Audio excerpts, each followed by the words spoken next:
Hello friends, this is Kevin aka K-Man1 coming at you with another episode of Sly 2 Band of Thieves. In the last episode, we did a bunch of stuff like collecting the vault and learning how to pilot the RC chopper. And in this episode, we are going to be doing Operation Hippo Drop. Yeah, some of the mission names are very silly like that, and I wasn't paying attention and I fell off the ledge. This is a great start to the video, good omen of things to come, I'm sure. But anyways, we're going to move our way toward Operation Hippo Drop, and it's going to start off with Bentley. Like he said, we're going to be blowing up a bridge, and it's going to be exciting. Okay, Bentley, Murray and I are moving into position. You still think you can demolish something that large? It doesn't take an engineer to figure out how to blow up a bridge. I'll start by placing charges on all of the lower cleats. Once the structure destabilizes, those retainer rings on the upper cleats should pop right off. That should enable me to bomb all of the upper cleats, which will bring it all crashing down. Just watch your head when that thing gets unstable. We need that brain of yours in one piece. So yeah, I'm sitting here recording this, and if I have the schedule right in my head, this video is actually going to be going up on my birthday, so that'll be exciting. And each of these cleats will only take one bomb to blow up, and then once that blows up, we can just go ahead and jump up to the next level. And for this area, the ones against the rock wall will only take one bomb, but the ones inside will take 2 bombs, if memory serves. So, I don't know, I guess it's maybe just that I've always put down 2 bombs, so it's like a placebo effect sort of thing. I think it works because it's what I always do, or that's not the placebo effect, I don't know. But it's like, confirmation bias is what that is. You know, I always do it, so it always works. Good luck. Yeah, like I said, this video is going to be going up on my birthday, and awesome video to do that, because this... What? Well, I'll let Rajan talk. Destroyed. Take all the manpower you need and look into it.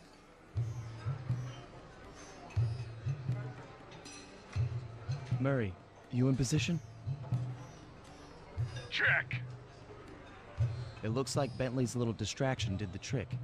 Initiate phase 2. I'll take care of Carmelita and the crowd. You handle the heavy lifting. Miss Fox, I believe you owe me a dance. About time. I thought you had left. Just waiting for the perfect moment. Alright.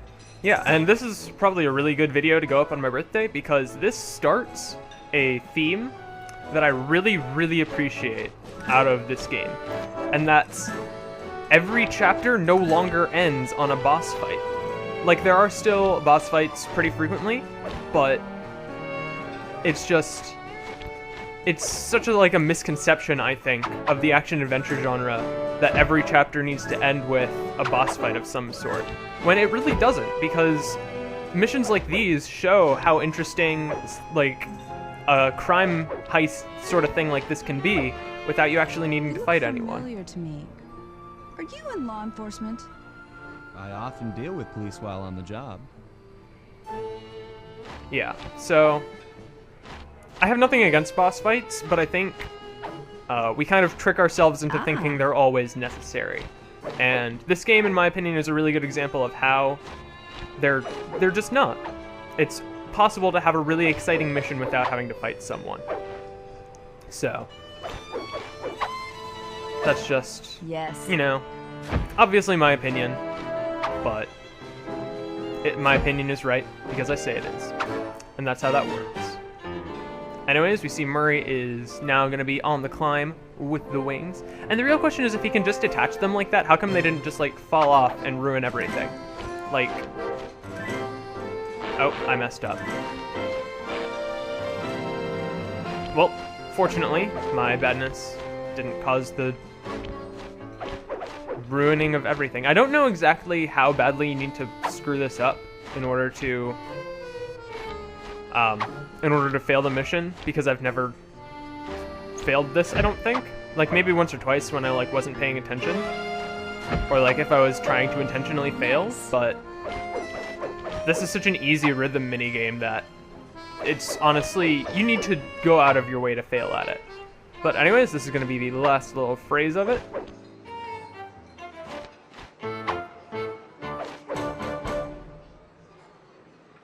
Tell me, stranger, what's your name? Why ruin the moment? Huh? I don't understand. The wings! What happened to the Clockwerk Wings? What? How? Who could have... What? Cooper! Alright, and now we're on the run with the Clockwerk Wings, once the loading screen ends. Woo, loading screens. Now, Bentley is about to start talking in the background, but I'm just gonna go ahead and say, the only reason this mission is tough is because Murray takes, like, the least efficient route possible. Like, so he's here, and all he needs to do is just run down this way and then back over there. And he's done. He's out. We're home free. But he takes, like, the most roundabout route possible. Like, look, he could have just headed down here, and it would have been on the main road, headed towards the exit. Or like here, he could have just run down, and he would have been home free. But no, he decides to walk in, like, every direction besides where he's actually trying to go. So, I understand they didn't want this to be, like, a super easy, running out in 2 seconds mission, but they could have at least put up roadblocks or something to explain why he took the longest, most roundabout path possible. It's just, that's one thing that's always kind of bothered me about this mission. And, oops. Okay, I got him.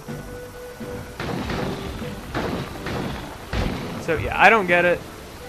It's just like a little game design thing to make the level last longer.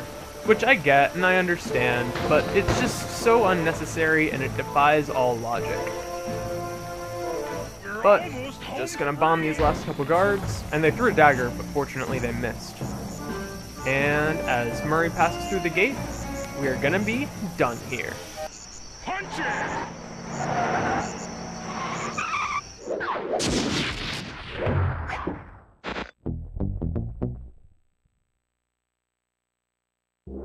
After the gang and I got away with the Clockwerk Wings, Carmelita blew her cover and started making arrests left and right. With his reputation in shambles, Rajan was forced to flee from his own party. He's now in hiding, somewhere deep in the jungle. The gang and I took a break and headed for Bollywood. It took some doing, but we eventually snuck Murray onto the set of a full-blown Indian musical. I was happy the guys got to unwind, but Rajan was still out there. And somehow, I knew things were about to get tough.